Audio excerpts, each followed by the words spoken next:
The sun sank low over Raleigh, North Carolina in the late summer of 2025, painting the sky with streaks of crimson and gold. Dr. Daniel Carter stood before his new home, a sleek two-story house in a gated community, its white shutters gleaming under the fading light. The brass key in his hand caught the glow, a symbol of a fresh start for him, his wife Lisa, and their 16-year-old son Ethan. But as he stood there, sharp eyes scanned the quiet street, sensing a shadow beneath the suburban calm. This is the story of a brilliant neurosurgeon who brought his family to a dream home, only to face the darkness of hostility. Welcome to Norah Stories, where secrets are told in shadows. Daniel pushed open the front door, the scent of fresh paint and polished wood greeting him. Inside, Lisa moved with purpose, arranging vases on a glass console, her dark curls bouncing as she hummed softly. Ethan, lanky and curious, wandered toward the wide bay window, peering out at the manicured lawns and picket fences. The real estate agent, a woman named Claire with a polished smile, trailed behind them, her heels clicking on the hardwood. "This neighborhood is like a family," she said, her voice bright as she gestured to the open-plan kitchen. "Everyone looks out for each other, barbecues, book clubs, the works." Daniel nodded, but his gaze drifted outside. Across the street, a man stood on his porch, arms crossed, his silhouette rigid against the pastel siding of his house. Jack Sullivan. No wave, no smile, just a steady, unblinking stare that seemed to weigh the Carters' every move. Lisa caught Daniel's glance and squeezed his arm, her touch warm but fleeting. "It's perfect, isn't it?" she whispered, her eyes bright with hope. Ethan turned from the window, his phone dangling in his hand, and gave a small nod. At 16, he was old enough to sense tension, but young enough to believe it could pass. Daniel forced a smile, his mind already cataloging the details of that stare. The realtor led them through the house, pointing out quartz countertops, a sprawling backyard, and a skylight that bathed the upstairs hallway in golden light. But as they moved from room to room, Daniel couldn't shake the feeling of being watched, as if the neighborhood itself was holding its breath. That night, as the Carters unpacked boxes, the first sign of trouble appeared. Daniel stepped outside to retrieve a stray package from the porch and froze. Taped to the mailbox was a folded note, its edges curling in the humid air. He peeled it off, his fingers brushing the rough paper. In block letters, scrawled in black ink, were the words, "You don't belong here." His pulse quickened, but he kept his face neutral, slipping the note into his pocket before Lisa or Ethan could see. Back inside, he locked the door with a deliberate click, the sound echoing in the quiet house. Lisa was in the kitchen, stacking plates, while Ethan sprawled on the couch, earbuds in, scrolling through his phone. Daniel didn't mention the note. Not yet. He wanted to believe it was a prank, a one-off from a bored teenager. But the weight of the paper in his pocket felt like a warning. The next morning, Lisa woke early to tend the garden, her pride and joy. She'd spent weeks planning a flower bed of lavender and roses, sketching layouts in a notebook during their move.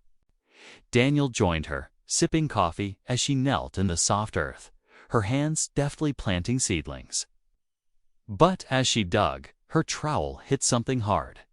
She frowned, brushing away dirt to reveal a cluster of snapped rose stems, their roots torn and mangled. "Who would do this?" she whispered, her voice trembling. Daniel crouched beside her, his jaw tightening as he examined the broken plants. The cuts were clean, deliberate, not the work of animals or wind. He scanned the street, his eyes landing on the Sullivan house. The porch was empty, but the blinds twitched, as if someone had just stepped back. Ethan emerged from the house, his backpack slung over one shoulder, ready for his first day at the local high school.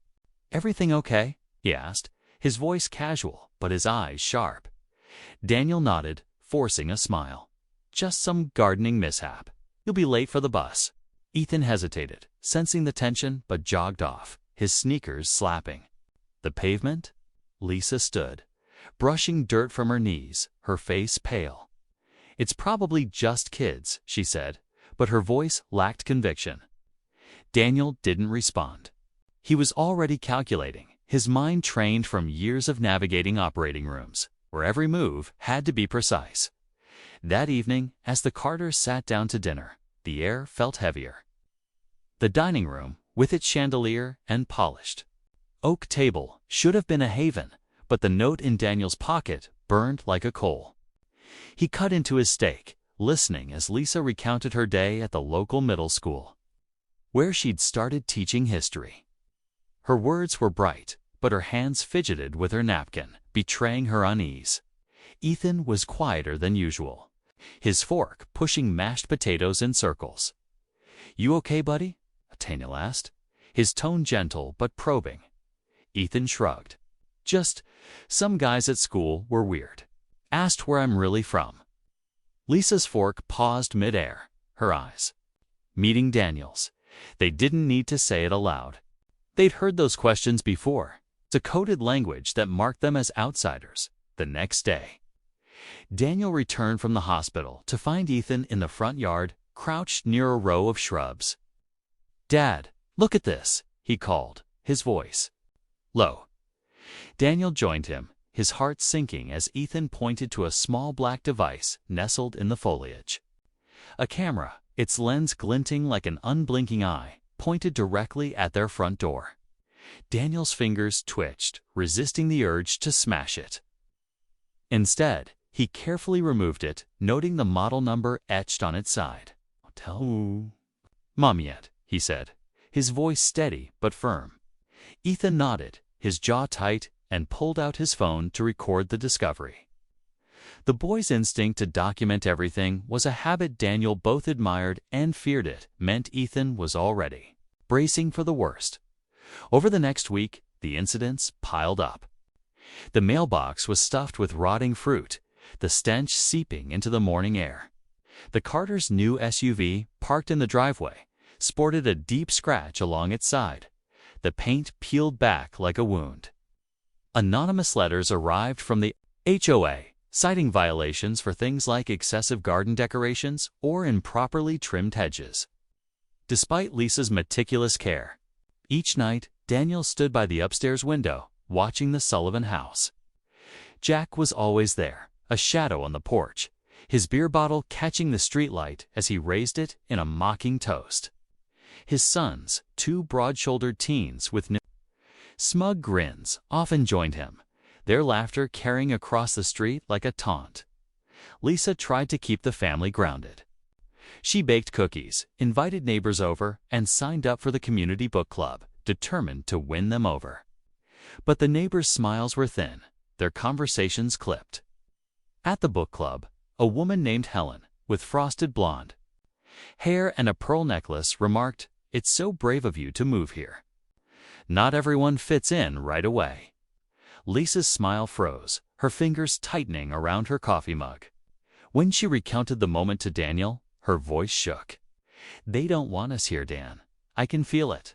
He pulled her close, his arms steady, but inside, a cold anger was taking root. One evening, as Daniel worked late in his home office, surrounded by medical journals and a glowing laptop, Ethan knocked softly. "Dad, you need to see this." He held out his phone, the screen playing a grainy video. It showed Jack's sons, Brian and Caleb, sneaking through the Carters' backyard at dusk, spray painting a crude word on the fence. The footage was shaky, but their faces were clear, their laughter sharp. Daniel's pulse thrummed in his ears, but he kept his expression neutral. "Good job, Ethan," he said, his voice low. "Save that. Don't show Mom yet." Ethan nodded, his eyes searching his father's face for a plan. Daniel didn't have one, not yet, but the video was a spark, igniting something dangerous in his mind. The next morning, Daniel drove to the local police station, the video copied onto a USB drive. He sat across from a deputy named Hargrove. A burly man with a graying mustache and a bored expression. Daniel explained the incidents, the note, the camera, the vandalism, his voice calm but firm. Hargrove watched the video, his lips twitching into a half-smile. "Kids being kids," he said, leaning back in his chair. "You're new here, Doc. Takes time to settle in." Daniel's fingers tightened around the armrest, but he didn't argue. He thanked the deputy and left, the USB drive heavy in his pocket. Outside, the sun was high, but the air felt colder. The system he'd trusted, law, order, fairness, had dismissed him with a shrug. Back home, Lisa was in the kitchen, chopping vegetables with more force than necessary. "What did they say?" she asked, not looking up. Daniel hesitated, then said, "They'll look into it." It was a lie, but he couldn't bear to see her hope fade. Ethan, sitting at the counter, glanced up from his phone, his eyes narrowing. He knew his father too well to believe it. That night, as Daniel stood on the back patio, the air thick with the scent of jasmine, he saw Jack Sullivan. Across the street, leaning against his truck, his silhouette framed by the porch light. Jack raised his beer bottle, the gesture slow and deliberate, a silent challenge. Daniel didn't flinch. He met Jack's gaze, his own eyes steady, and felt something shift inside him, a resolve as sharp as a scalpel. The next day, the Carters woke to a new violation. Their front lawn, once pristine, was littered with broken glass bottles, their jagged edges glinting in the morning sun. Lisa gasped, her hand flying to her mouth, while Ethan grabbed his phone, already recording. Daniel knelt among the shards, his fingers brushing the glass, his mind racing. This wasn't just a prank. It was a message, a dare, a line drawn in the dirt. He stood, brushing his hands on his jeans, and looked toward the Sullivan house. Porch was empty, but the blinds moved again. It's a flicker of movement that felt like a taunt. Lisa's voice trembled as she spoke. "Dan, we can't keep doing this." What if Ethan had stepped on that glass? Her eyes were wide, her hands shaking. Daniel pulled her into his arms, his touch steady, but his mind was elsewhere, calculating, planning. Ethan stood nearby, his phone still in hand, his face a mix of fear and defiance. "I got it all, Dad," he said quietly. Daniel nodded, his jaw tight. The video was evidence, but evidence meant nothing if no one cared. He felt the weight of his family's fear, the fragility of their new life, and something inside him hardened. That evening, Daniel sat in his office, the glow of his laptop casting shadows across the room.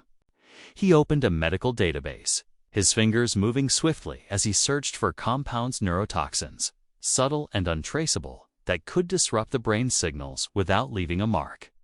His years of training, his intimate knowledge of the human nervous system became a weapon in his mind. He wasn't ready to act, not yet, but the seed was planted. He closed the laptop, the screen going dark, and leaned back in his chair.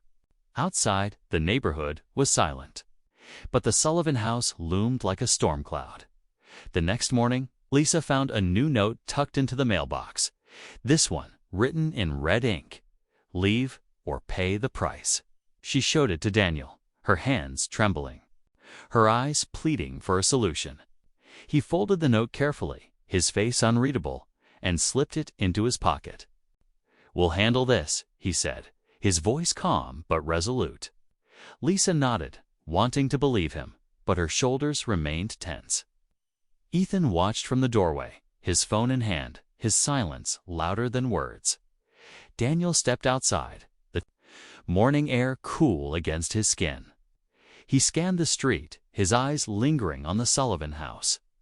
Jack was there, as always, leaning against his porch railing, his beer bottle glinting in the sunlight.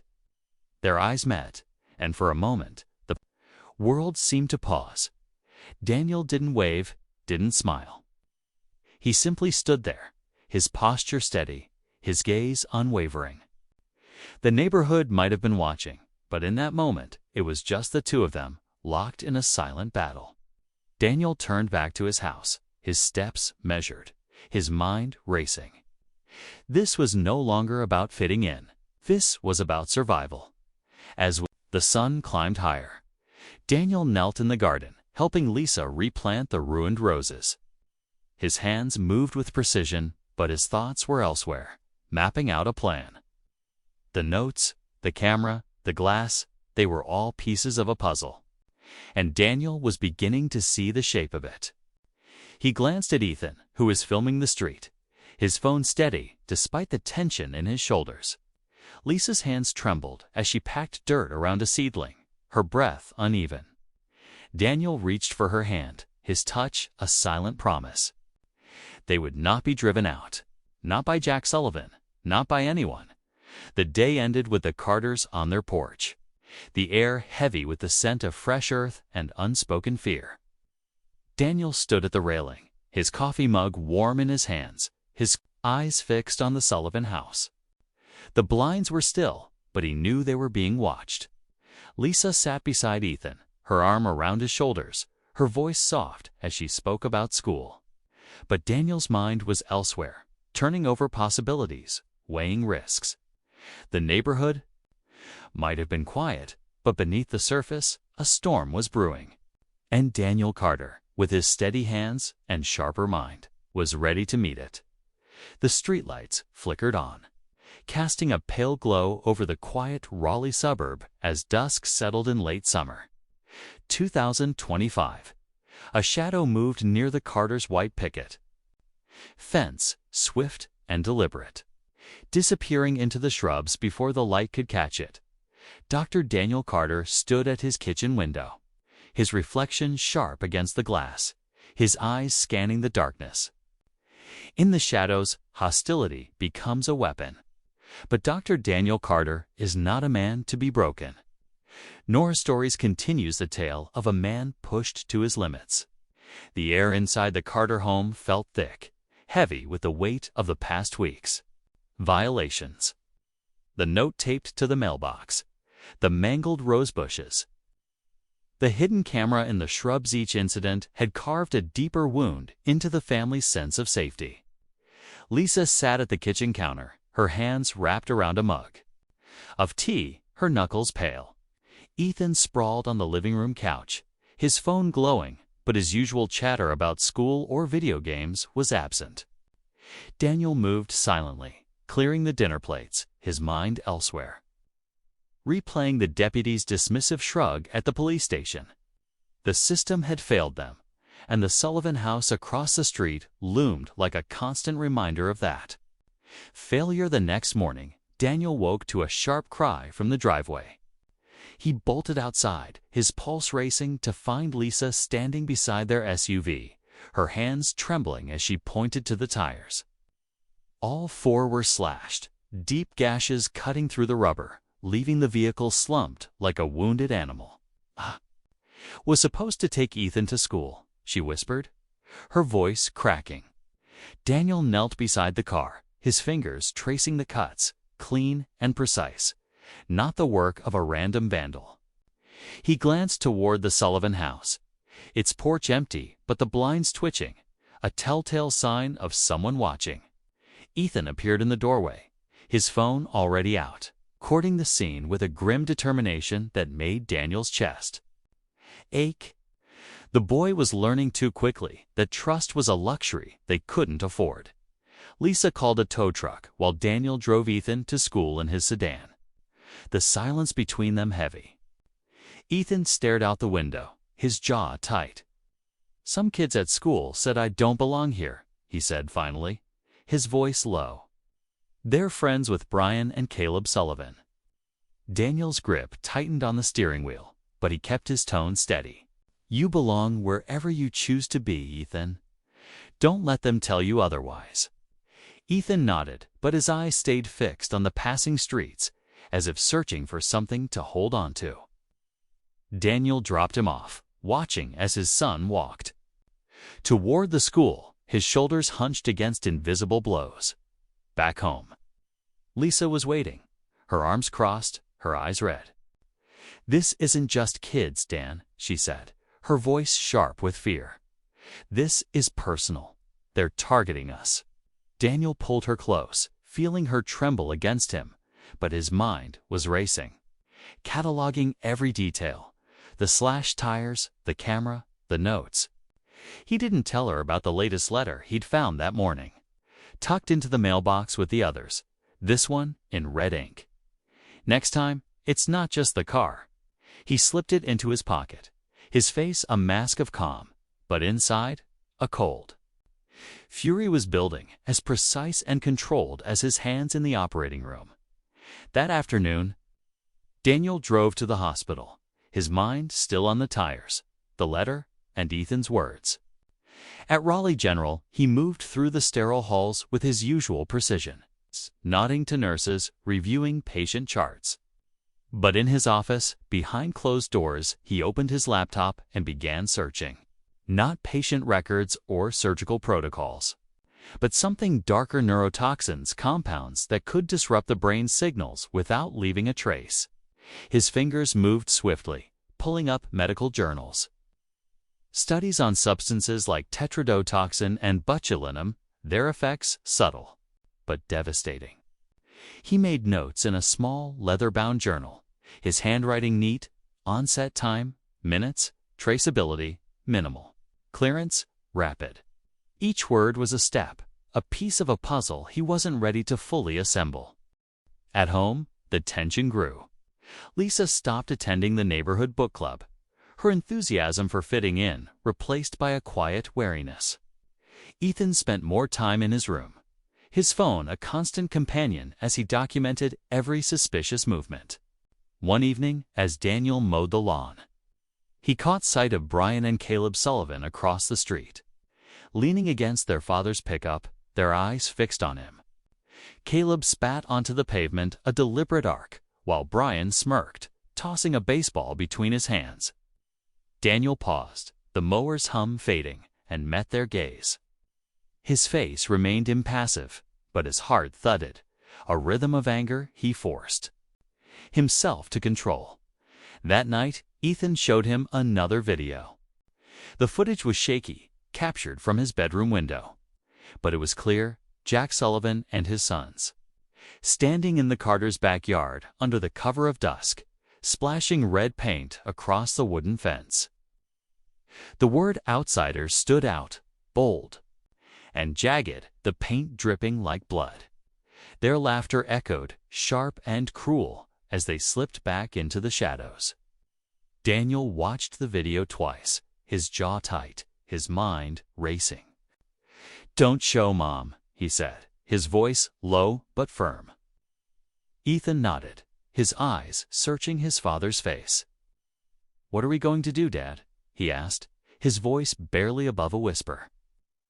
Daniel didn't answer, but his silence was heavy with intent. The next day, Daniel returned to the police station, the video copied onto a new USB drive. Deputy Hargrove was there again, his mustache twitching as he watched the footage. "Looks like a prank," he said, leaning back in his chair. "You've got proof it's the Sullivans." Daniel's voice was steady, clinical. "The video shows their faces, their voices. That's proof."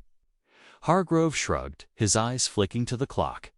"Talk to Jack, but don't expect much. He's got pull around here."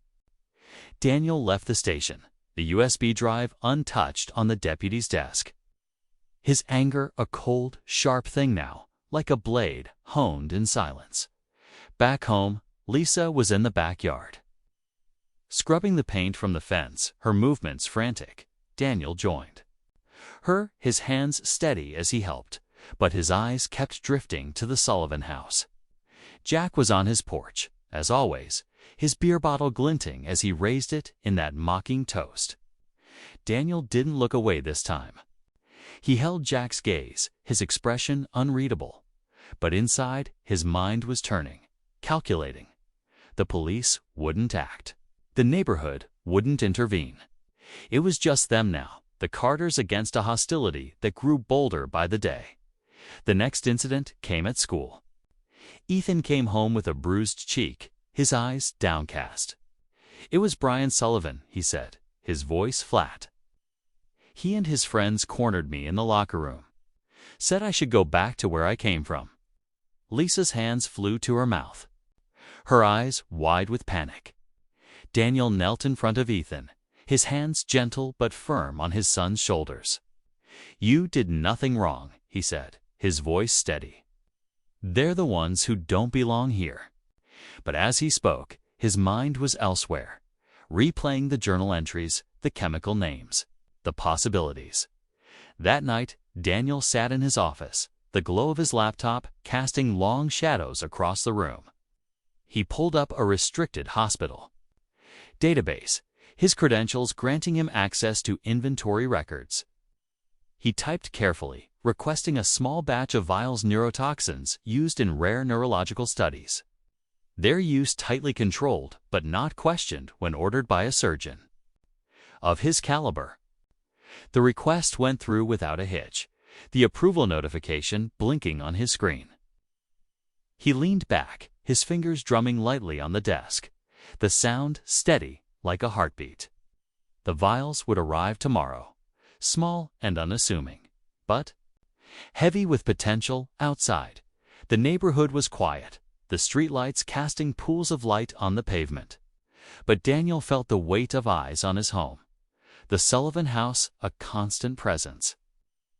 He stood at the window, his silhouette sharp against the glass, and saw Jack on his porch, his sons beside him, their laughter carrying across the street. Daniel's hands clenched at his sides, his mind racing. The tires, the paint, the bruise on Ethan's face, they were no longer just provocations. They were a declaration of war. Lisa noticed the change in him, though she didn't say it aloud. She moved through the house with a forced calm, her hands busy with chores, but her eyes darted to the windows, checking the locks.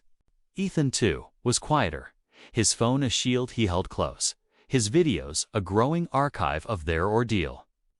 Daniel watched them both, his heart aching for their fear, but his resolve hardening. He couldn't wait for the police, for the neighborhood. For fairness, he had to act. The next evening, Daniel made a decision. He called Lisa and Ethan into the living room, his voice calm but deliberate. "We're hosting a barbecue this weekend," he said, his eyes meeting theirs. "We'll invite the whole neighborhood, including the Sullivans. It's time to show we're not going anywhere." Lisa's eyes widened, a mix of hope and fear. "Dan, are you sure?" "After everything." He nodded, his smile tight but convincing. "It's a chance to change the narrative. Let them see us." Ethan looked skeptical, his fingers tapping his phone, but he didn't argue. The preparations began the next day. Lisa shopped for ingredients, her hands steady as she planned a menu of ribs, coleslaw, and homemade lemonade. Ethan helped set up tables in the backyard, his movements reluctant but precise. Daniel, meanwhile, was elsewhere in his mind, his journal open in his office, the list of compounds growing. He circled one named tetrodotoxin, a neurotoxin so potent a microgram could kill, yet so subtle it mimicked natural causes. He closed the journal, his heart steady, and joined his family in the backyard, his smile masking the storm within. The day of the barbecue arrived, the air warm and thick with the scent of charcoal. Neighbors trickled in, their smiles polite, but guarded, their conversations clipped. Jack Sullivan arrived with his wife Margaret and their sons, Brian and Caleb, their presence like a shadow over the sunny afternoon. Daniel greeted them, his handshake firm, his eyes steady. "Glad you could make it," he said, his voice smooth. Jack smirked, his hand lingering in Daniel's a moment too long. A silent challenge. Margaret offered a tight smile, her eyes darting to Lisa, who was arranging platters with a forced calm. Brian and Caleb lingered near the fence, their laughter sharp, their eyes scanning the yard like predators. Daniel moved among the guests, pouring drinks, flipping burgers, his movements deliberate. But his mind was on the small vial in his pocket. its weight barely noticeable but immense in its implications. He didn't act, not yet. He watched, listened, and calculated. The neighbors chatted about property values and school rankings. Their voices light, but their glances heavy. Lisa laughed at a joke, but her hands trembled as she passed out plates. Ethan stood at the edge of the yard, his phone in hand, recording. Discreetly, his eyes flicking to the Sullivans as the sun dipped below the horizon. Casting long shadows across the yard, Daniel raised a glass of lemonade, his voice cutting through the chatter. "To new beginnings," he said, his tone warm but his eyes sharp, scanning the crowd. The guests echoed his toast, their glasses clinking, but the air felt taut, like a string pulled too tight. Jack raised his beer bottle, his smirk never fading, and Daniel met his gaze, his expression unreadable. The barbecue continued, laughter mingling with the hum of cicadas, but beneath the surface, something had shifted. Daniel's hand brushed the vial in his pocket, a silent promise to himself, to his family. The Sullivans had drawn a line, and he was ready to cross it. A crystal wine glass gleamed under the soft glow of string lights in the Carters' backyard. The ruby liquid inside, catching the evening light of late summer 2025 in Raleigh, North Carolina. Laughter rose and fell, a fragile veneer over the tension that hung like a storm cloud. Dr. Daniel Carter raised his glass, his smile practiced, his eyes unreadable. One toast, one greeting, and a deadly plan set in motion. NorahStories unveils the final chapter of Dr. Daniel Carter's perfect revenge. The barbecue was in full swing, the air thick with the scent of grilled meat and the hum of cicadas. Neighbors milled about, their plates piled high, their conversations light but cautious. The Sullivan family, Jack, Margaret, and their sons. Brian and Caleb stood near the patio, their presence a dark undercurrent in the festive scene. Daniel moved among the guests, his movements fluid, his demeanor that of a gracious host. He poured lemonade for children, offered wine to adults, and exchanged small talk about the weather and school boards. But his hand, steady as ever, lingered near the pocket of his linen shirt, where a small vial of tetrodotoxin rested, its contents invisible but lethal.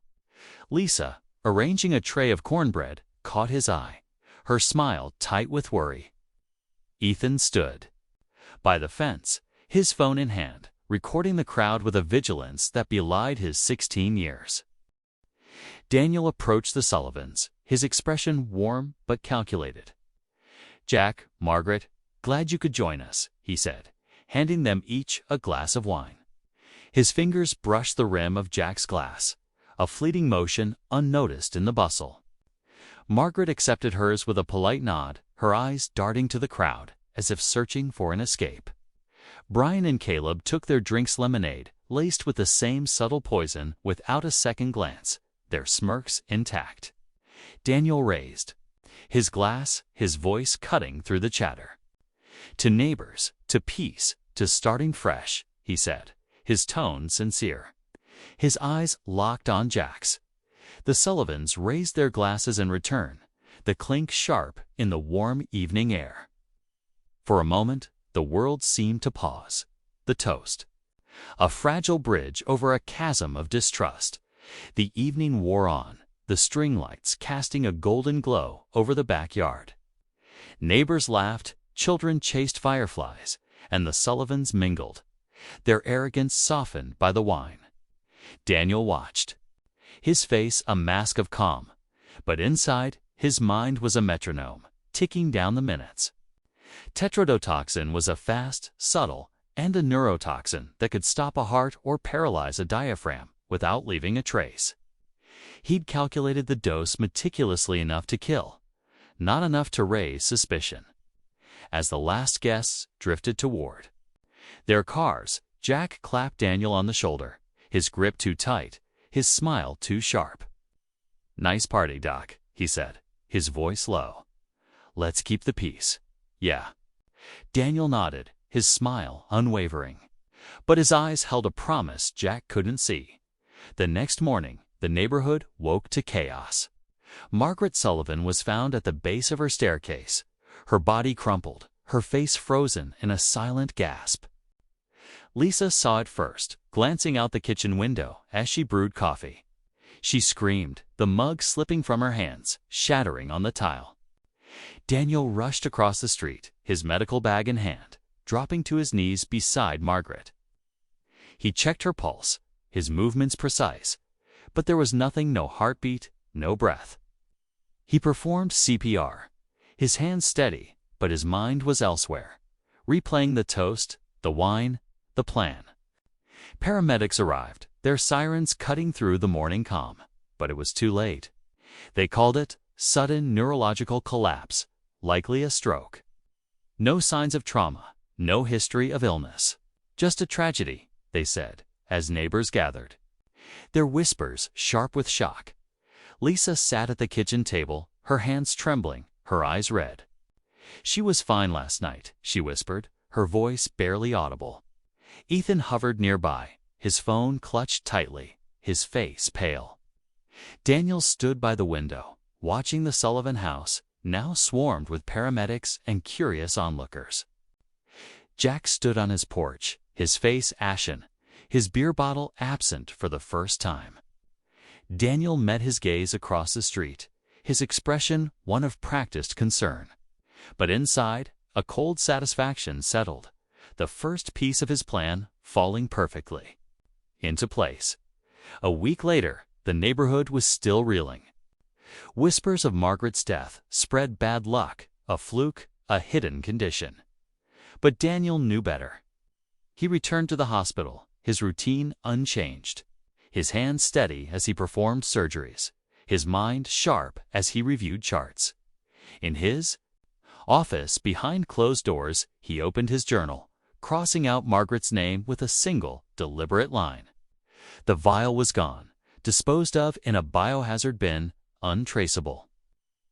He felt no guilt, only purpose.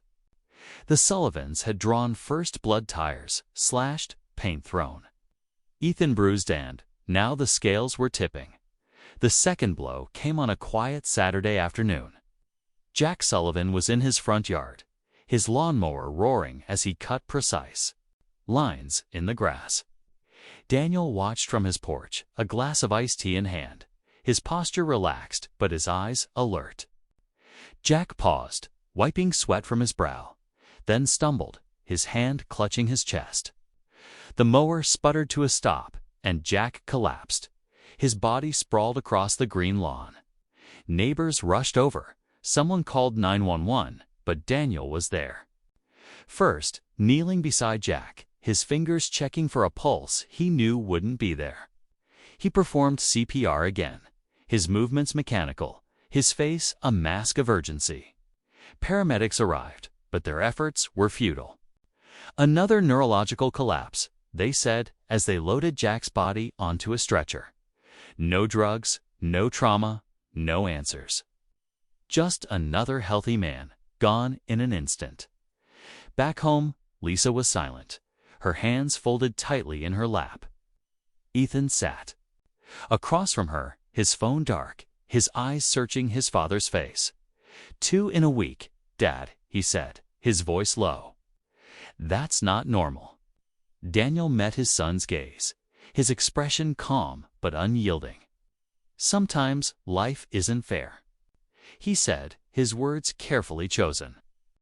Lisa reached for his hand, her touch hesitant as if she sensed something she couldn't name. Daniel squeezed her hand, his heart steady, but his mind was already on the next step. The neighborhood buzzed with fear.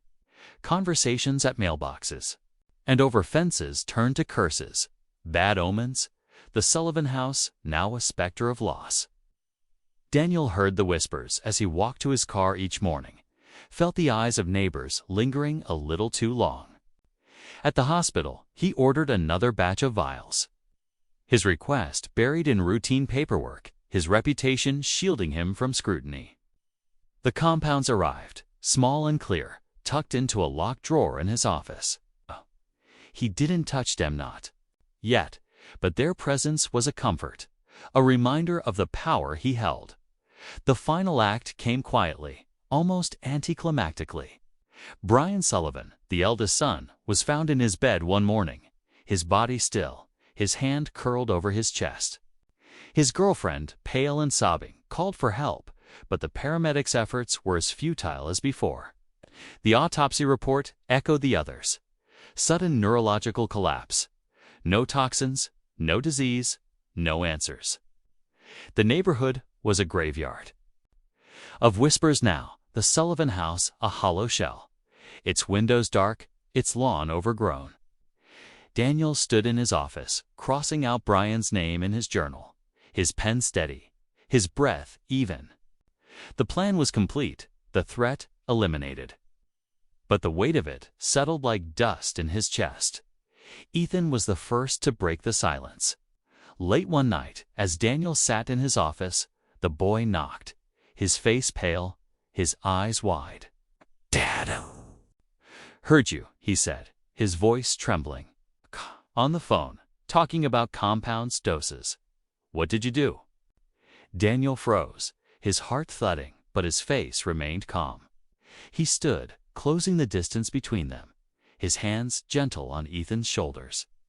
"I protected us," he said, his voice low but firm. "They hurt you, Ethan. They tried to." "Hurt, Mom? I had no choice." Ethan pulled away, his eyes wet, his phone clutched like a lifeline. "This isn't right," he whispered, but he didn't leave, didn't speak again. The silence between them was a chasm, one Daniel wasn't sure he could bridge. Lisa knew too, though she never said it aloud. She stood by him, her hand in his, her silence a choice. The family moved through their days, planting new flowers. In the garden, painting over the defaced fence, reclaiming their home. But the neighborhood watched, their nods polite, but their eyes wary.